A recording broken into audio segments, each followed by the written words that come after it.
Jade.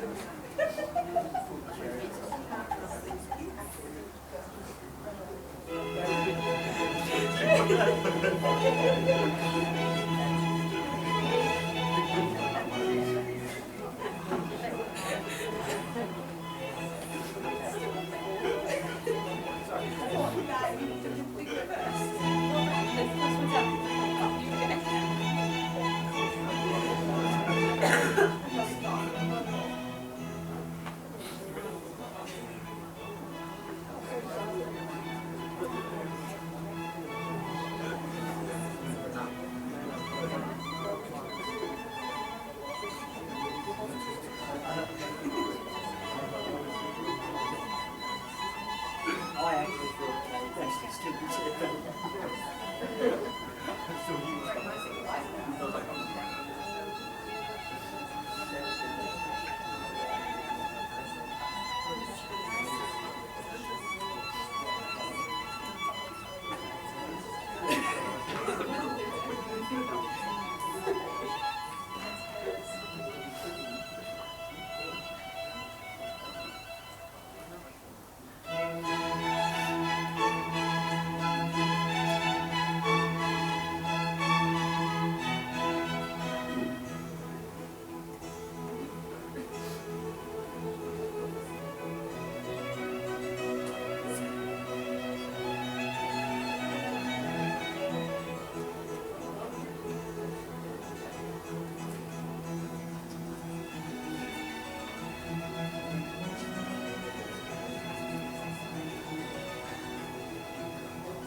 Excuse me, ladies and gentlemen, can I have attention just for a moment, please? We're about to start the service for Ron.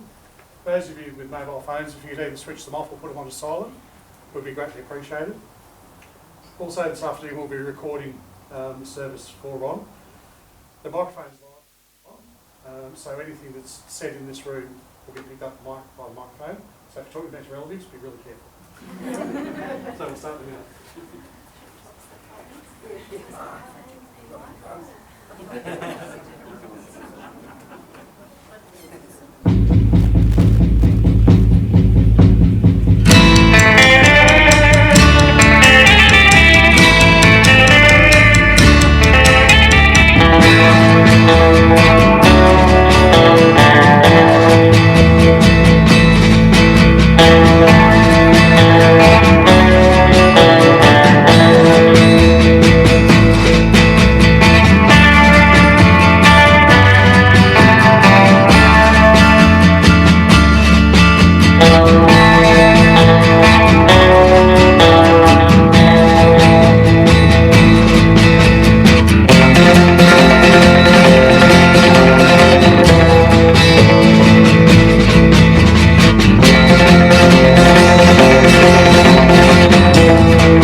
Good afternoon, everyone.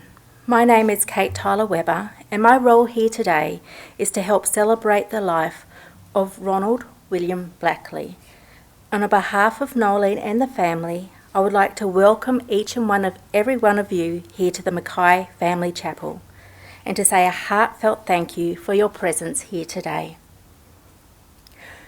Ron was born on the 18th of February to Phyllis and Harold in 1945. And was the middle of 7 children: Herbie, Jimmy, Lillian, Brenda, Albert and Philip. Ron lost his dad when he was 11 years old. He left school when he was 14 years and 9 months and worked in a grocery store until he was old enough to do the exam to join the Commonwealth Bank. He was employed by CBA at Revesby and worked at various locations over the years. Some might say it was fate, but in 1960, when Ron was relieving staff at the Pitt Street branch, he met his future wife, Nolene. Nolene definitely caught Ron's eye, and he pursued her until she agreed to go out with him. Their first date was a harbour cruise, and Ron unfortunately got seasick and threw up the whole time. However, Nolene looked past this, and when they were both 18 years old, they got married in 1963. Ron and Nolene had 3 children together, Joe, Laurie and Mark. Ron was father-in-law to Daryl and Cheryl. Ron was a very proud grandfather to Jade, Amy, Joshua and Alex. Can I please ask Jade, Joe and Amy to come up now?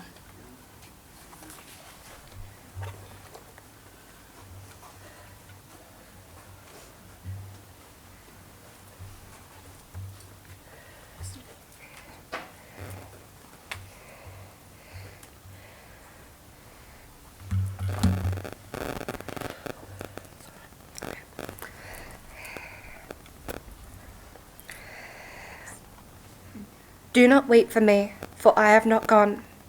I am the wind that shakes the mighty oak. I am the gentle rain that falls upon your face. I am the spring flower that pushes through the dark earth. I am the chuckling laughter of the mountain stream. Do not weep for me, for I have not gone.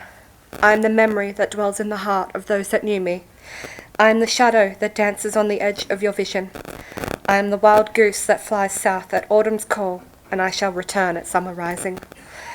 I am the stag on the wild hill's way. I am just around the corner. Therefore, the wise weep not, but rejoice in the transformation of my being.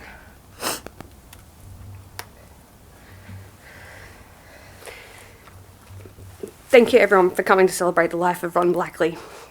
Other people will tell you the stories of who he was, but I'd like to tell you the story of my grandfather. Let's set the scene. He used to always be dressed in his red polo with his black shorts or jeans, and if it was cold, a flannel over the top. He'd be sitting in his lounge area with a coffee, Scotch finger biscuit and a newspaper open in front of him. As I'd walk through the door, he'd always say, "Hello, lamb chops, would you like a tea or coffee?" Now, you know the man that I see in my mind when I share the stories and of our adventures. Many of these adventures that happened when he would babysit us kids, whether it was off to a coffee shop for a cake or to visit all of his friends at Wyoming Shopping Centre. Pretty sure that man knew everybody there. There was never a dull moment with my granddad. He let me go dumpster diving before the hipsters made it cool. He played chauffeur when I would miss school or the bus. And he would always pull change from his pockets, pull change out of his pockets for our school lunches when we didn't want to eat our boring sandwiches. And I'm pretty sure I missed the school bus just for that reason. My granddad, he was an avid collector. He would always reliably be able to source anything I needed, from fuel dockets to couches for my school plays, and from a rare and wonderful tool that he'd find through to a piece of pottery for me and my nan to paint together. There are too many stories for me to share here, but I will always hold them close to my heart and reminisce, even when I'll sit, have a coffee, a Scotch finger biscuit, and maybe sit there with my flannel.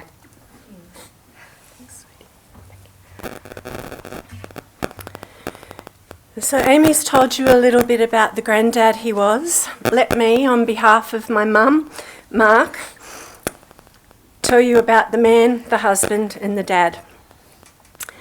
Dad met Mum when they were both very young, but he knew straight away that she was the one for him. He worshipped her and he treated her like a precious gift. He always wanted to protect her right until the end. He had old-fashioned gentlemanly values, and woe betide anybody who would swear in front of his Nolene or dare to make any suggestive remarks. Dad loved music, hence Apache. He loved a wide variety, but especially rock and roll and country. He loved Elvis Presley, Marty Robbins, The Shadows, Chuck Berry, and Creedence Clearwater Revival, if you look at his recent Facebook posts. Saturday mornings, he would open up the old stereogram that looked like a coffee table. The record would go on loud enough to wake us kids, because we weren't allowed to sleep in, and the neighbours. He was thrilled when he got an iPod because he could put his extensive music collection onto one device. He loved the piano, but he couldn't play it like Albert could, so he bought a pianola, and as usual, he went overboard buying pianola rolls. We'd spend many evenings with the kids and the grandkids pumping out tunes on the pianola, all singing at the top of our lungs. "Don't give up your day jobs," he would tell us. Dad was fiercely loyal and a man of his word. He made a promise to his mum many, many years ago before she died that he would look after Albert, and he's kept that promise. Dad was kind. He was always looking out for the underdog. He would have given you the shirt off his back if you needed it, and he taught us kids to be grateful for what we have and to always help others if we could. Laurie learned this lesson really well, and he would often give strangers the last $20 he had in his wallet, or in one case, the shoes he was wearing at the time. I know Dad was particularly proud of Laurie in that moment. Dad loved dogs, and we all know dogs are a great barometer for a good human being. They loved him back. We had many dogs over the years, and while Mum and Dad haven't had a dog for some time now, Dad still enjoyed getting to spoil Robson, Molly, Giselle and Lily with treats. In 1975, with 3 kids in a 3-bedroom house, Mum and Dad made room for my Auntie Helen to come and live with us. Helen's marriage had broken down and she was pregnant with Rianne. Dad took Helen to hospital when she went into labour, and like the expectant uncle he was, he waited there until Rianne was born. He was just as excited as if he was the father, and he was proud to be her uncle. Dad was always patient, but especially so with the grandkids, probably more than he was with his kids, I think, Mark. He would spend hours on the floor playing with cars, Lego, or Jade's little tree houses. He would listen to Jade's fanciful stories for as long as she could tell them, and that was a long time. Amy and Josh always had their noses in whatever Grandad was doing at the time, usually in the shed, and he patiently allowed them to have a go on whatever tools he was using, under supervision, of course. Put them back in the right spot. Put them back in the right spot, that's right. He had retired by the time Alex came along, and he turned their entire front yard into a kid's dream playground. I kid you not. Dad was happy to sit and play with his little mate all day long. Dad was funny. Apart from his really bad dad jokes, he loved to play pranks. Uncle John knows about many of them. Christmas presents would come wrapped in an enormous box that was really heavy. Inside we would find a house brick or two, or a few random tins of spaghetti. And if we were lucky, there was a small box containing some jewellery or other little treasure. Or there would be a note that was leading us on a wild goose chase around the yard until we found a present.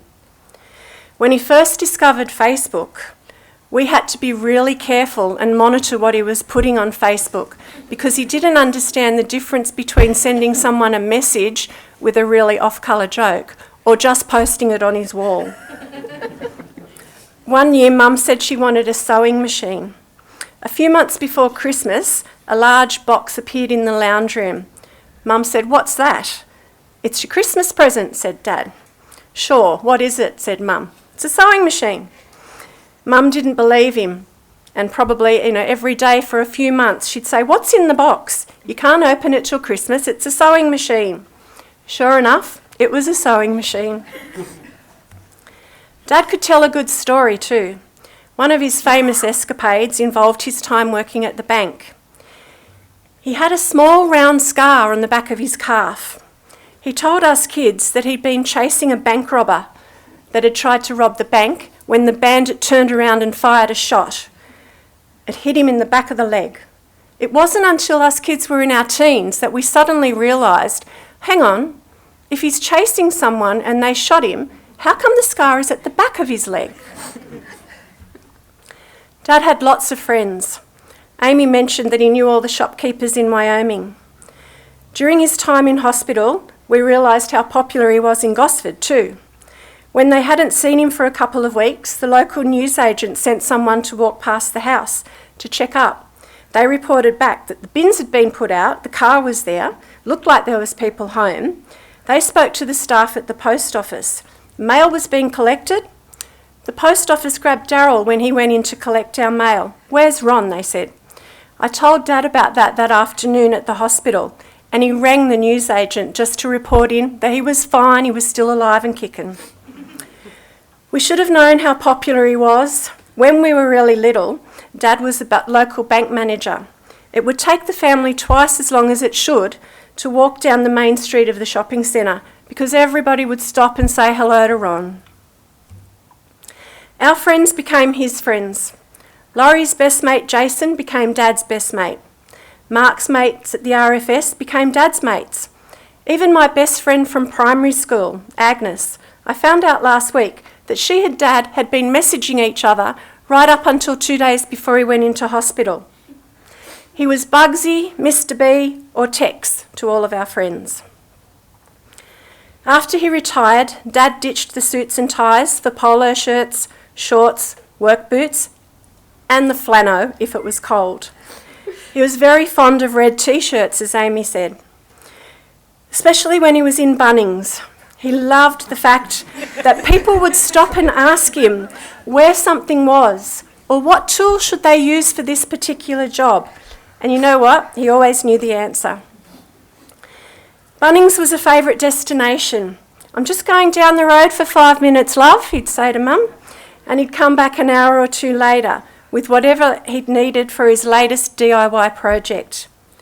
He was a DIY master, not just in his home, but always happy to share his skills with Mark and Cheryl or Daryl and me, whether it was knocking down walls or building walls, concreting, landscaping, building retaining walls, building steps. He was a master with a set of sleepers, wasn't he, Jace? As recently as late last year, Dad decided to take down the current pool fence and rebuild a new one in a different place because he didn't like the other one. Dad was also notorious for not quite getting things finished. Mum has a list of things that he's promised to do. In fact, there's some newspaper covering a gap in the plastering where Dad knocked out a door. And Mum has been patiently waiting for him to finish that bit of plastering. The newspaper is dated 2016. Dad was thrifty. Having lost his father at an early age and growing up without much, he learned the value of money and saving early on, to the point where he knew exactly how much was in his wallet at any time. In fact, when he was in hospital, he asked me to bring in these little tiny slips of paper from beside his bed. I took them in not knowing what they were, all these numbers on them. He looked at them, did some calculations, and he said, "There should be $650.40 in my wallet, is that right? That's what I had left over from the shops." He was right. His thriftiness stayed with him forever. Why buy one tub of margarine when you could buy 6? And we know who was hoarding all the toilet paper during lockdowns. The grandkids used to love to come and shop in Granddad's pantry. Honestly, you could do your weekly shop in there and Dad wouldn't even notice that anything was missing. Amy mentioned that Dad was a collector. He sure was. And while his stuff might look like a mess to us, he knew exactly where everything was. Even from hospital, when Mark and I needed a battery pack for the whippersnipper, I asked Dad. He directed us. "It's in the second shed on the left-hand wall, the third shelf down in Bay 2. It's just like at Bunnings." I was privileged to have been able to spend a lot of time with him over the last 3 months. He never complained. He never lost his sense of humour. In fact, in the last few weeks, he was offering up his desserts at the hospital to the highest bidder if he didn't like them. Or he was pretending that he didn't know me and asking the nurses to rescue him from me. Dad was proud of his family and we were all very proud of him. He was a generous, loving man. His story ends with another act of love. You may know Mum was in hospital. She'd gone to spend a week with Mark and she fell and broke a hip while she was up there. So Mum was in hospital for the last few weeks when Dad became really sick. Mum worked extremely hard to get herself out of hospital and then well enough to get back to Gosford. Dad told the nurses he was waiting for his Nolene to come home, and he did.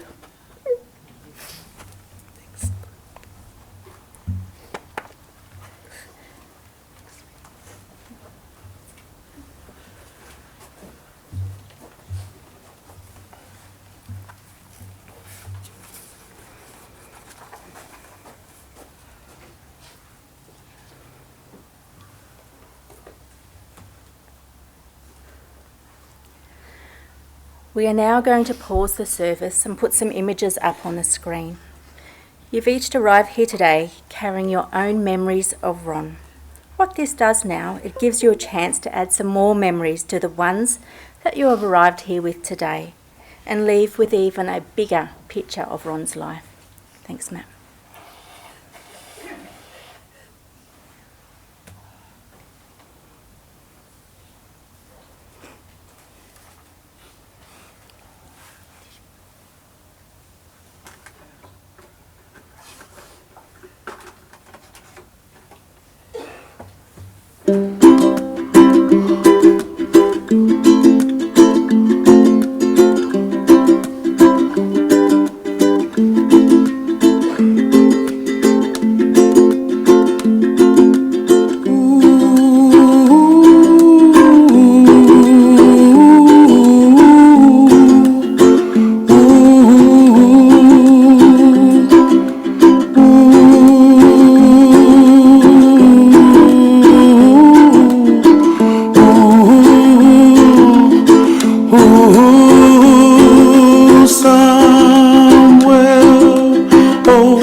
It is now time to commit Ron's physical body to the elements.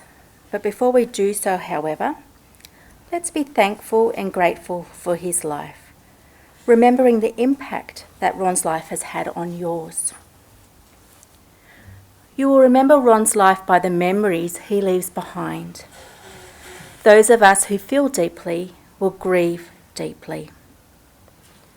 We come into this world and we leave with nothing. However, the memories we leave behind with our family and friends is what is important. Memories. Today is not goodbye. Today is thank you. Thank you for touching our lives and giving us joy. Thank you for the memories that we will cherish forever. Thank you for the good times, and thank you for your loyalty to the loved ones and friends. Thank you for your love. Thank you for your laughter. Your life we honour, your departure we accept, and your memory we will cherish forever. If you could please stand for the Lord's Prayer.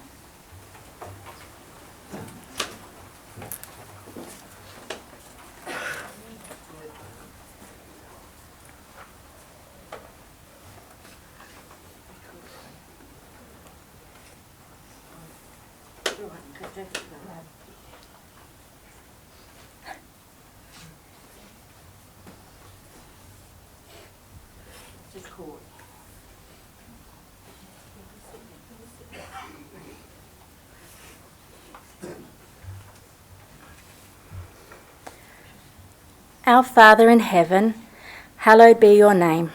Your kingdom come, your will be done, on earth as it is in heaven.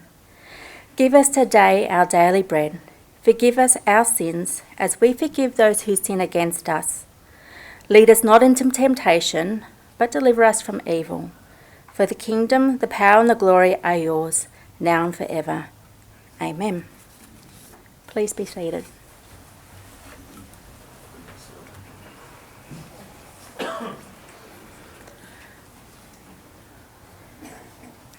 Today we will remember the happy memories of Ron's life. We are grateful that he has lived. We are grateful that we have seen his face, heard his voice, felt the touch of his hand and shared his love and friendship. On behalf of Nolene and the family, thank you all once again for your presence here today. The family would like to say a huge thank you for the love and friendship that you have shown Ron during his lifetime.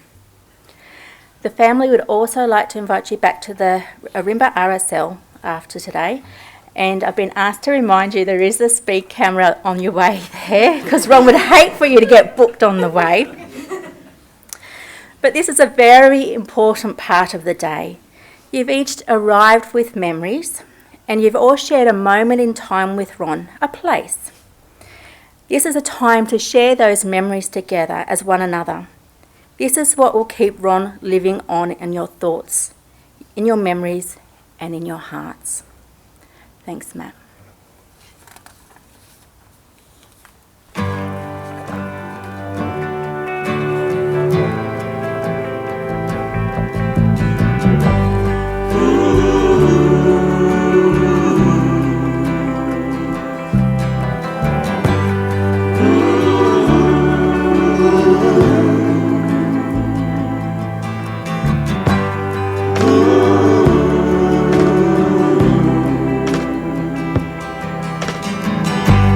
Mama, take this badge off of me. I can't use it anymore. It's getting dark, too dark to see. I feel I'm knocking on heaven's door.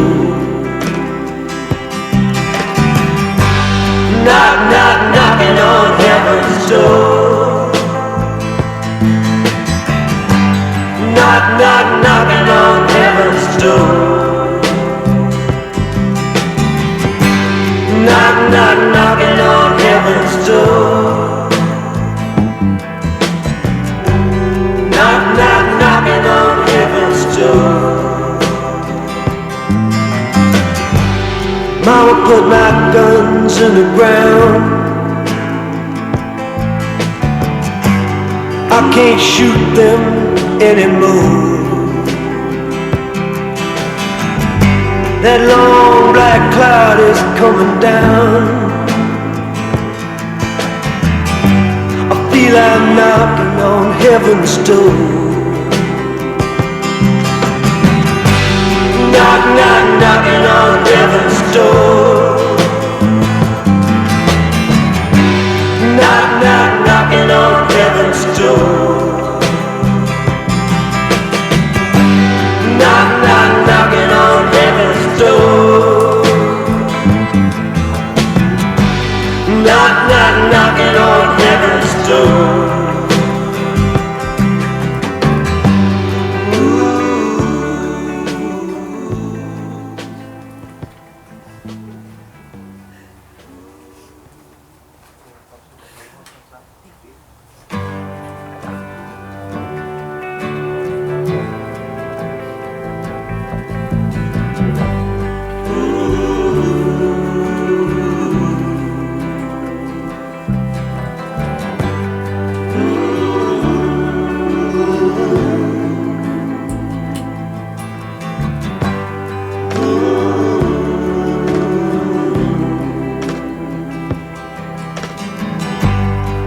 take this badge off of me. I can't use it anymore. It's getting dark, too dark to see. I feel I'm knocking on heaven's door. Knock, knock, knocking on heaven's door. Knock, knock, knocking on heaven's door. Knock, knock, knocking on heaven's door. Knock, knock, knocking on heaven's door. Mama put my guns in the ground. I can't shoot them anymore. That long black cloud is coming down. I feel I'm knocking on heaven's door. Knock, knock, knocking on heaven's door.